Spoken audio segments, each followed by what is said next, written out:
So Dustin, 2000. take us through a process. We're on this hole here. You got,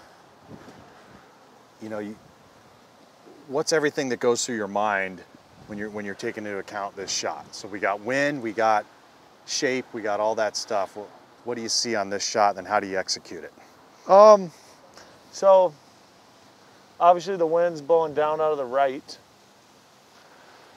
Bunker down the left. Looks like there's more trouble down the left side. I got plenty of room down the right. So especially with this wind, I'm gonna just hold it up against the wind, probably off the right corner of the bunker, because I can carry the bunker.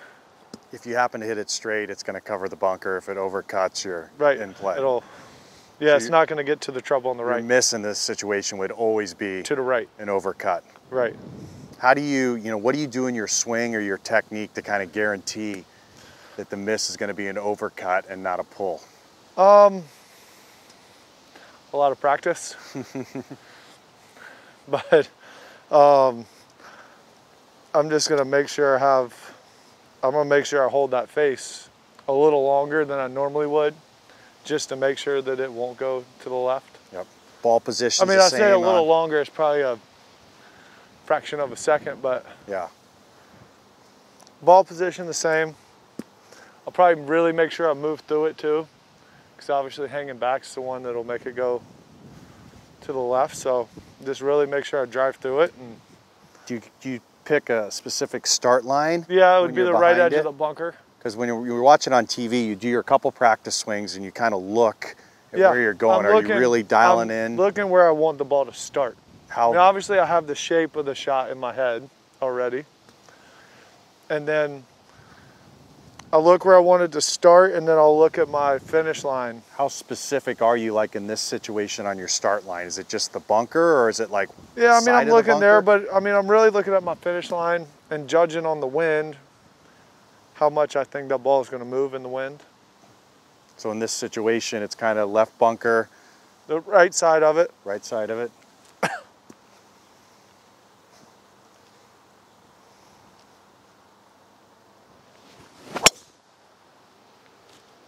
Just like that. Perfect. So Rory, you've played a lot of golf with Dustin. You've watched him hit a lot of drives. I have. You hear him talk about that.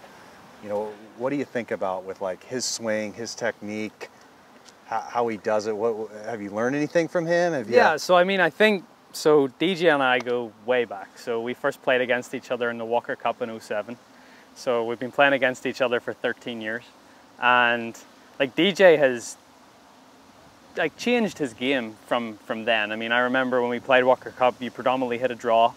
That was sort of your natural shape. And then once he got out on tour, he's always had unbelievable length and athleticism, and makes the game look so easy.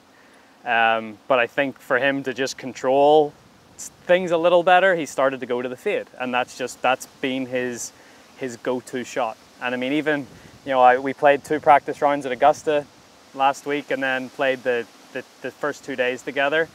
And everyone says Augusta is a predominantly right to left course, and of course he can turn the ball over when he wants to, but I think he's practiced so much and he's hit that left to right shot so much that it's so comfortable for him, even on a dog leg left, to say, you know what, I'm just going to go over the corner of this tree and I'm going to just bring it back. And that's, he's got so much confidence in that shot, that go-to shot. Yeah. And that's to have that confidence standing up over any tee shot, knowing that, okay, I'm just going to aim it over here and I know it's going to fall right. And, that's testament to him, how many balls he hits and how hard he works, and the fact that he's went from basically one shot shape to the other.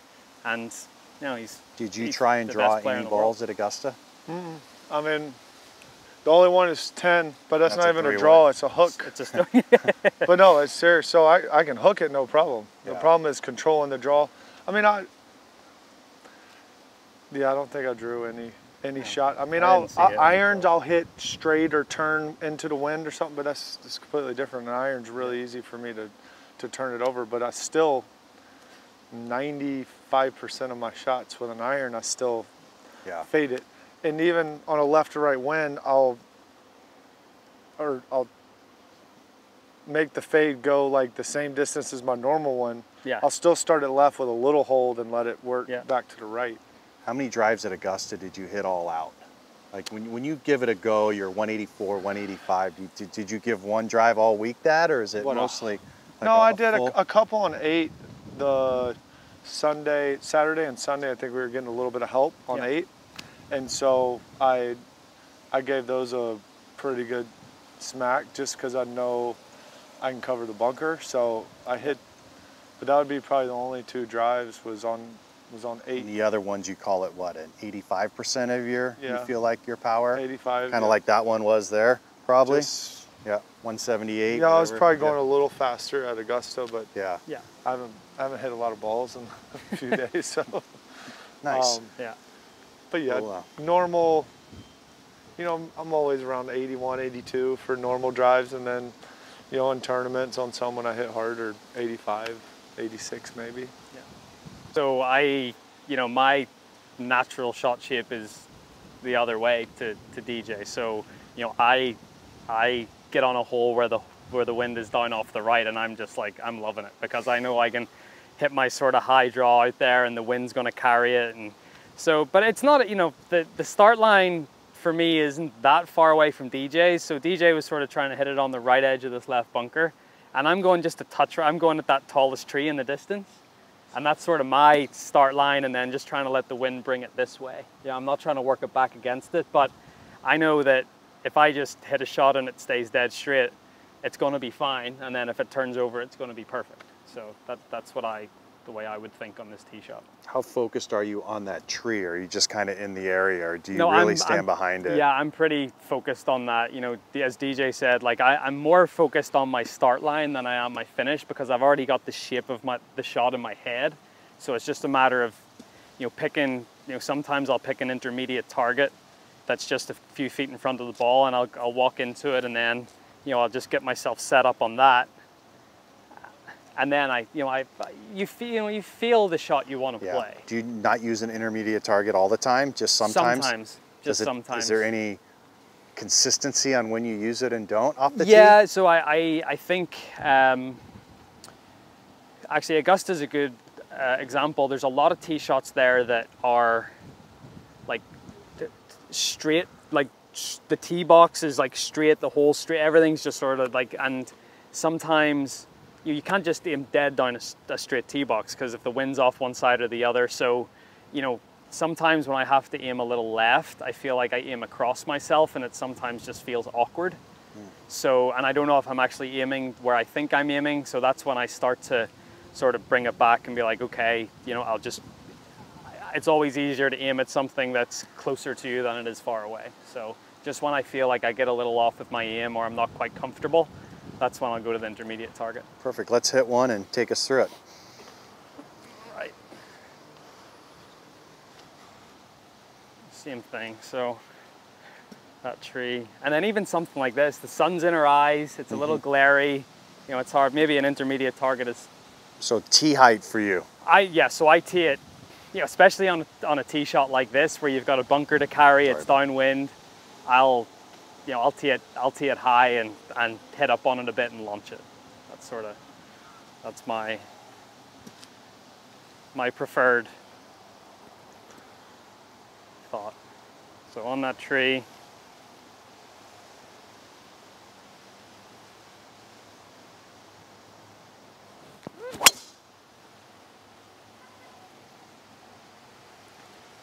Started good. Didn't see it. I couldn't see it after that. Started at the tree though. Couldn't be too far off.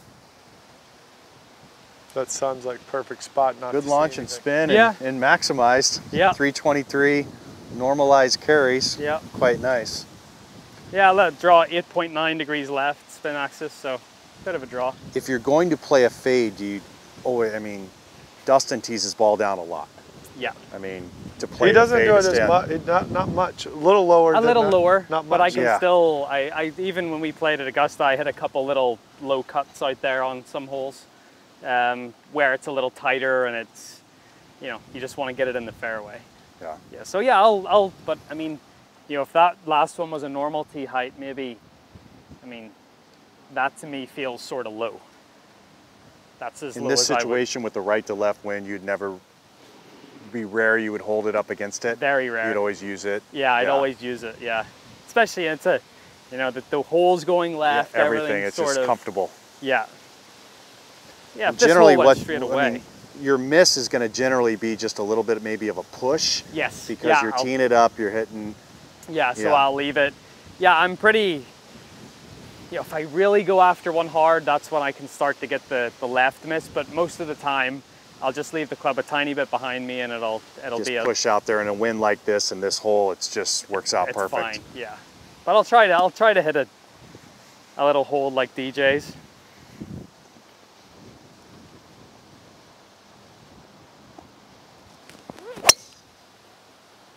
Yep.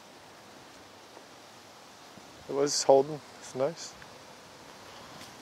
Yep. There you go. But yeah, so I just think naturally my first instinct is just a little different than what DJ's is. You know, DJ's seeing this and I'm seeing that. Yep. You know. And you guys are 1-2 a lot of years and weeks out on tour driving, so there's there's definitely two ways to do it. There certainly is. Yeah. But yeah, obviously, I mean, I've played a lot with him, so his driver and the way he drives it is, I enjoy watching it. I mean, I just do it a different way. Do you ever find when you're playing with him, or I guess both of you, that how hard is it to not get in a long drive contest out there? I don't. So it's harder for me because I know deep down that DJ's got probably a little more in the tank than I do. So, like, I don't even try. He hit it by me the whole time at Augusta. Yeah. Didn't care. No, I didn't even try. Yeah. I finished 9 shots behind him, so it didn't Did you matter. earlier in your career get involved in that a little more? Oh, for sure. Yeah. I mean, it Everybody seemed like I played with, I try to smash it by them all. And I did. Yeah. But I also hit a few foul balls in there where that's where I've gotten better with not hitting the foul one.